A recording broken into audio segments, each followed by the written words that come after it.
Why is Muhammad's cult the only belief system in the world that sanctifies the slaughter of anyone who apostatizes? Let me start with the definition of apostasy. The Dictionary of Quranic Terms and Concepts defines apostasy, Arabic irtidad, leaving, departing away from, or deserting one's religion. Further, traditional Islamic law prescribes the penalty of death for a Muhammadan who commits apostasy. Although it can be argued that the punishment is not explicitly stated in the Quran. However, there are a number of Quranic verses that pertain to apostasy, and various Muhammadan scholars found in them the justification to execute apostates. Nonetheless, it is most certainly based upon hadith.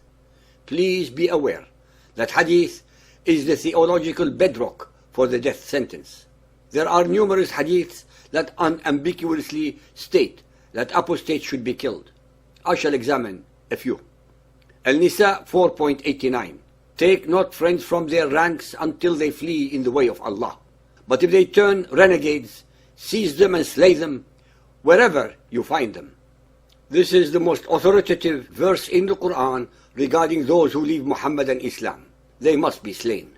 Bukhari, volume 9.17, narrated by Abdullah. Allah's Messenger said, "The blood of a Muslim who confesses that none has the right to be worshipped but Allah, and that I am His Messenger, cannot be shed except in three cases.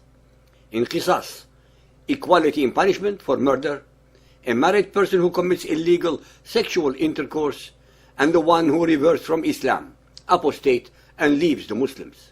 Bukhari, volume 9.57, narrated by Ikrimah.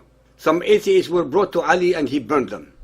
The news of this event reached Ibn Abbas, who said, "If I had been in his place, I would not have burned them, as Allah's Messenger forbade it, saying, 'Do not punish anybody with Allah's punishment, fire.' I would have killed them according to the statement of Allah's Messenger. Whoever changed his Islamic religion, then kill him." Bukhari, volume 9.58, narrated by Abu Bruda. Abu Musa said, "Behold, there was a fettered man beside Abu Musa." Mu'ad asked, "Who is this man?" Abu Musa said, "He was a Jew and became a Muslim, and then he reverted back to Judaism." Then Abu Musa requested Mu'ad to sit down. Mu'ad said, "I will not sit down till he has been killed. This is the judgment of Allah and His Messenger," and repeated it thrice. Then Abu Musa ordered that the man be killed, and he was killed. Abu Musa added, "Then we discussed the night prayers." Muwatta of Imam Malik, chapter 1410.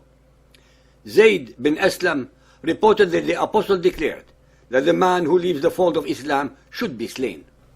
Volume 17 of Tabari's History, pages 187 to 88, details the murder of other apostates. Among them were many Christians who had accepted Islam, but then dissension had developed in Islam, had said, "By God, our religion, Deen, from which we have departed, is better and more correct than that which these people follow.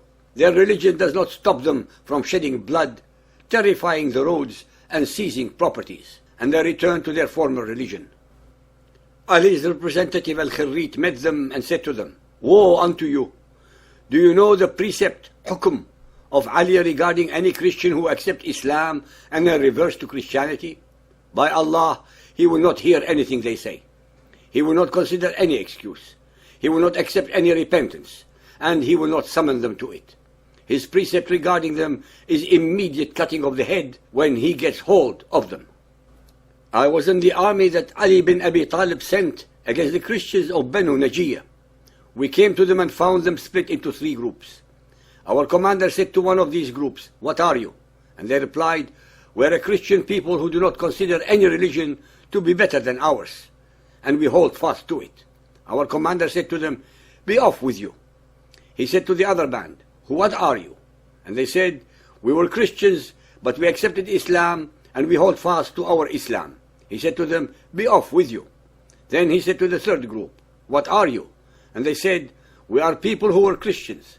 We accepted Islam, but we do not think that any religion is better than our previous one." He said to them, "Accept Islam," but they refused. He said to his men, when I rub my head 3 times, attack them and kill the fighting men and make captive the women and children. The dependents were brought to Ali, page 191. There was an old man among them, a Christian called Al-Rumahis bin Mansur, who said, "By God, the only error I have made since attaining reason was abandoning my religion, the religion of truth, for you're the religion of wickedness. No, by God, I shall not leave my religion, and I shall not accept yours so long as I live." Maqil brought him forward and cut off his head. Page 192. Maqil wrote a letter to Ali, the Khalifa.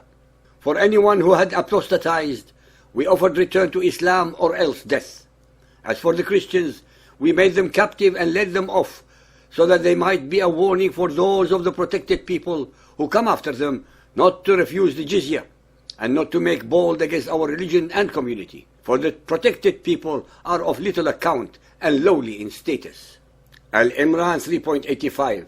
If anyone desires a religion other than Islam, submission to Allah, never will it be accepted of him, and in the hereafter he will be in the ranks of those who have lost all spiritual good.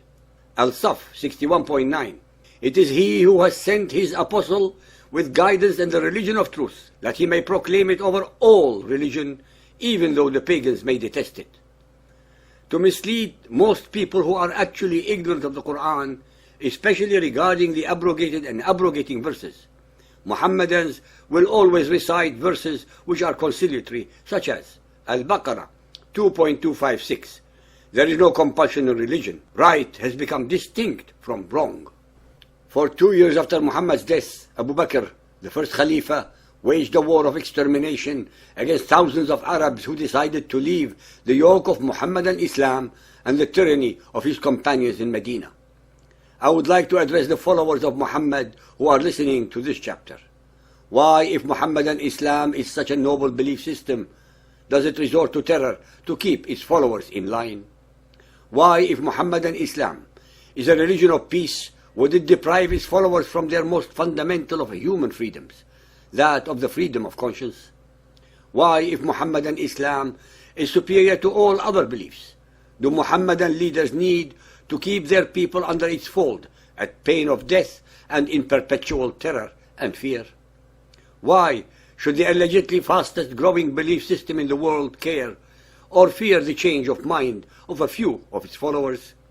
Why not let go of them so that only true believers remain? Why is Muhammadan Islam the only belief system that forces people to believe even when they do not want to? Where is the moral, intellectual, or theological justification for such an unwarranted, draconian rule? It is obvious that such measures befit those systems that are essentially built entirely upon falsehood, deception, and lies, because this is the only way their leaders can hope to slow down the inevitable march to defeat and oblivion. It would be more advantageous for a religion of truth if people are free to examine ideas and then choose the religion or ideology or system they want. Although a person cannot be compelled to enter Muhammadan Islam, but a person who becomes a Muhammadan is subject to Sharia law, and this law requires death for leaving the cult of Muhammad. Many Muhammadans living in Islamic countries have no problem with the rule of putting apostates to death and actually participate in the gala atmosphere of such events. On the other hand, Muhammadans living in the West are embarrassed by this death sentence. The West values the freedoms of thought and speech. Muhammadan Islam does not, and these virtues have never blossomed under its rule. Consequently, when asked about the Islamic law for apostates, many Western Muhammadans do their best to cover up Islam's edict. Motivated by conviction or shame, they make up various defenses and say whatever they can to put our mind at ease and make Islam more acceptable to a naive, gullible, and ignorant Western audience. It is not difficult to make the Quran dance and say what one wants it to say if one's audience is ignorant of the facts.